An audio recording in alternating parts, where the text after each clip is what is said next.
अपने प्रदेश अध्यक्षों को, सीएलपी लीडर्स को ये कह चुकी है कि भाई तैयारी शुरू करो, किसी समय भी कल को अगर इलेक्शन आते हैं तो आपकी तैयारी मुकम्मल हो और कहाँ से किस प्रकार से लड़ना है, किस प्रकार से कैंपेन स्टार्ट करनी है और कौन कौन उम्मीदवार होंगे और क्या मापदंड है कि कैसे व्यक्ति जीत पाएगा और कौन जीतेगा, और इसमें तमाम कास्ट कॉम्बिनेशन, तमाम लोगों को रिप्रेजेंटेशन के हिसाब से आप ज़रा आपका हिसाब किताब बना के रखो।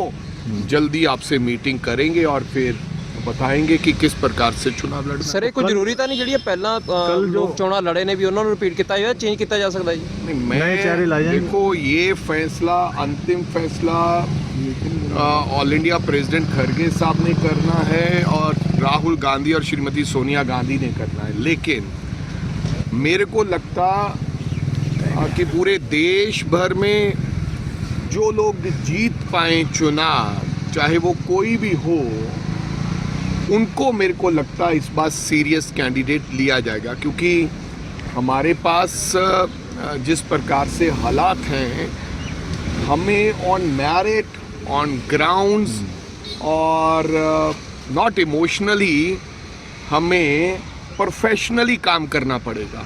और जो प्रोफेशनली लोग जीतने वाले होंगे और मेरिट वाले होंगे उनको टिकट अगर पार्टी देगी, क्योंकि ये मैंडेट तो ऑल इंडिया प्रेसिडेंट का है, मेरा नहीं है, तो अच्छा हो। सर जिस तरह से ने कोई बात की है, खासकर अब क्योंकि अलायंस का भी समय आ गया पार्टी को लेकर, कोई बात रखी गई है में?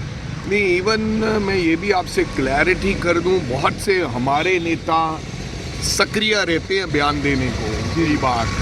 कई कहते हैं कि अलायंस होना चाहिए, कोई कहता नहीं होना चाहिए, कोई कहता लड़ लो, कोई कहता ना लड़ लो। लेकिन मैं ये कहना चाहूँगा कि हाई कमांड में, हाई कमांड यानी कि खड़गे साहब, कोई ऐसा कोई संदेश आएगा तो मेरे पास आएगा, बीइंग ए पीसीसी प्रेसिडेंट।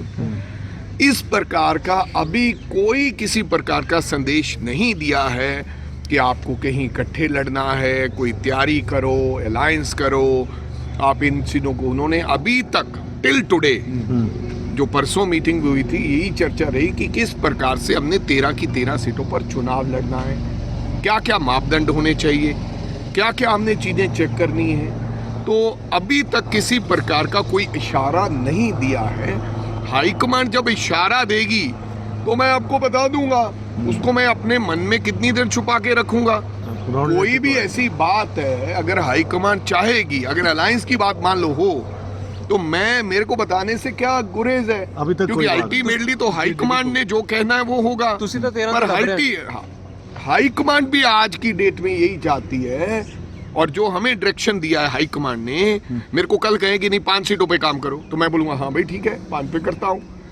मेरे को अभी तक परसों की मीटिंग तक यही संदेश है कि आपने 13 की 13 की सीटें की तैयारी करो, caste combination, representation to the all caste आप बनाकर बताओ, और ऐसा बताओ कि कौन कौन से लोग आपके पास हैं जो चुनाव लड़ सकते हैं। बड़िंग साहब, कल जिस तरह से होम मिनिस्टर ने नेहरू जी को टारगेट किया, एक मिनट, जो कांग्रेस में हमेशा रहा है आपस में, क्या इस बार कोई लड़ाई झगड़ा तो नहीं रहेगा? आपको लग रहा है कोई है? पिछले 1.5 साल से मेरे को लगता डिसिप्लिन में अगर कोई पार्टी, और बिना ताकत में तो सब डिसिप्लिन रहते हैं। आप चाहे तोमर जी को मंत्री पद से उतार के उनको स्पीकर बना दो, चाहे रमन सिंह को जो मुख्यमंत्री रहे उनको स्पीकर बना दो, क्योंकि आपके पास डंडा है, आपके पास तमाम सी एजेंसीज हैं, आपके पास उनकी सबकी कईयों की रिकॉर्डिंगें हैं।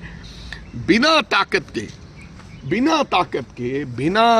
ताकत के आज कांग्रेस में आप देख लो, पंजाब के अंदर 18 एमएलए हैं हमारे, कहीं से इधर उधर से कोई आवाज़ आ रही है तो बताइए। ऐसा कोई इक्का दुक्का कोई घटनाक्रम हो तो मैं कह नहीं सकता, लेकिन आज पार्टी पूर्ण तौर पर डिसिप्लिन। सर कल जिस तरह से 370 पे अमित शाह जी ने नेहरू जी का नाम लिया और जिस तरह से बयान दिया, उसको किस तरह से देखा?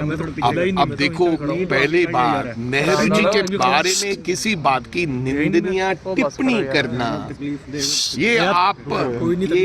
ये आने वाले दिनों में मैं समझता हूँ कि एक नया रिवाज डाला जा रहा है। किसी ने यहाँ पर रहना तो नहीं है, कोई यहाँ पर पक्के तौर पर स्थिर नहीं है। ना नरेंद्र मोदी जी पक्के तौर पर स्थिर है, ना नेहरू जी थे, ना मैं हूं, ना आप है। लेकिन देश का पहले प्रधानमंत्री, उनकी अपनी बात बढ़ाने के लिए किसी को नीचे दिखाना, मैं समझता हूँ ये कोई अच्छी बात नहीं है। अपना नाम बढ़ाने के लिए किसी को नीचा नहीं दिखाना चाहिए। मैं उस बात की निंदा करता हूँ, ऐसा नहीं करना चाहिए। प्रधानमंत्री नरेंद्र मोदी जी भी हैं, हम कल कहेंगे यार उसने ये फला कर बहुत, तो इन बातों का मेरे को लगता थोड़ा सा ध्यान रखना चाहिए। ਸਰ ਕੋਈ ਜਿਵੇਂ ਤੁਸੀਂ ਕਿਹਾ ਵੀ ਕੈਂਡੀਡੇਟ ਤੁਸੀਂ ਦੇਖ ਰਹੇ ਹੋ, ਕੋਈ ਬਲਕੌਰ ਸਿੰਘ ਜੀ ਨੇ ਇੱਛਾ ਜਤਾਈ ਹੈ ਕੋਈ ਚੋਣ ਵਾਸਤੇ ਜਾਂ ਨਹੀਂ? ਨਹੀਂ, ਬਲਕੌਰ ਸਿੰਘ ਜੀ ਨੇ ਸਾਡੇ ਕੋਲੇ ਕਿਸੇ ਪ੍ਰਕਾਰ ਦੀ ਇੱਛਾ ਨਹੀਂ ਜਤਾਈ। ਅਗਰ ਬਲਕੌਰ ਸਿੰਘ ਜੀ ਇੱਛਾ ਜਤਾਉਣਗੇ ਜਾਂ ਉਹਨਾਂ ਦੀ ਇੱਛਾ ਹੋਏਗੀ, ਅਜੇ ਕਿਸੇ ਪ੍ਰਕਾਰ ਦੀ ਗੱਲ ਨਹੀਂ ਹੋਈ, ਤਾਂ ਬਲਕੌਰ ਸਿੰਘ ਜੀ ਮੋਸਟ ਵੈਲਕਮ। ਸਾਨੂੰ ਇਸ ਤੋਂ ਚੰਗਾ ਕੁਝ ਹੋਰ ਹੋਏਗਾ ਹੀ। ਅਗਰ ਬਲਕੌਰ ਸਿੰਘ ਜੀ, ਅਸੀਂ ਪੁੱਛਾਂਗੇ ਬਲਕੌਰ ਸਿੰਘ ਜੀ ਨੂੰ, ਅਗਰ ਪਰਿਵਾਰ ਇਹ ਚਾਹੁੰਦਾ ਹੋਏਗਾ, ਇਹ ਪਰਿਵਾਰ ਦਾ ਡਿਸੀਜਨ ਹੈ। ਮੈਂ ਪਹਿਲੇ ਦਿਨ ਕੋ ਕਿਹਾ ਕਿ ਮੂਸੇ ਵਾਲੇ ਪਰਿਵਾਰ ਨਾਲ ਦਿਲੀ ਸੰਬੰਧ ਸੀਗਾ, ਦੋਸਤਾਨਾ ਸੰਬੰਧ ਸੀਗਾ, ਪਿਆਰ ਸੀਗਾ, ਉਹਨਾਂ ਨਾਲ ਕਦੇ ਰਾਜਨੀਤੀ ਦੀ ਗੱਲ ਇਸ ਪ੍ਰਕਾਰ ਨਹੀਂ ਕੀਤੀ। ਸ਼ੁਭਦੀਪ ਆਪ ਚਾਹੁੰਦੇ ਸਨ ਚੁਣਾਵ ਲੜਨਾ, ਇਸੇ ਕਰਕੇ ਉਹਨਾਂ ਨੂੰ ਪਾਰਟੀ ਨੇ ਲਿਆ ਕੇ ਰਾਹੁਲ ਗਾਂਧੀ ਜੀ ਨੇ ਸਪੈਸ਼ਲੀ ਉਹਨਾਂ ਨੂੰ ਲੜਾਇਆ ਗਿਆ। ਅੱਜ ਵੀ ਅਗਰ ਮਾਤਾ ਜੀ ਬਲਕੌਰ ਸਿੰਘ ਜੀ ਅਗਰ ਇੱਛਾ ਜ਼ਾਹਿਰ ਕਰਨਗੇ ਬਤੌਰ ਪ੍ਰਧਾਨ, ਤੇ ਉਹਨਾਂ ਦੇ ਪਰਿਵਾਰਕ ਦੇ ਨੇੜਲੇ ਸੰਬੰਧਾਂ ਚੋਂ ਹੋਣ ਦੇ ਨਾਤੇ ਮੈਂ ਉਹਨਾਂ ਨੂੰ ਪੁੱਛਾਂਗਾ, ਤਾਂ ਬਿਲਕੁਲ ਮੋਸਟ ਵੈਲਕਮ।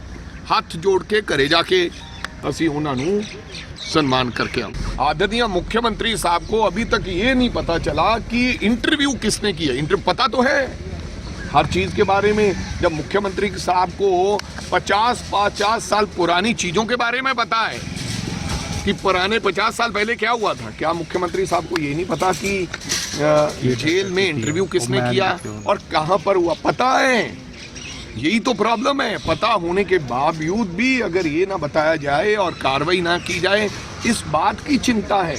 और रोजाना इसलिए ये जो रोजाना आप देख रहे हो, आपने बोला जेल की बात कही, आपने कहीं चौक चौराहे पे, अब तो लोगों के पिज़्ज़ा हट से भी लोग चाकू निकाल के पैसे निकालने लगे हैं, जो छोटी सी दुकान होती है। तो मेरे कहने का मतलब लॉ एंड ऑर्डर की स्थिति कोई है ही नहीं है। इससे ज़्यादा हालात खराब हो नहीं सकते जिस प्रकार से आज के पंजाब के हालात हैं। ठीक।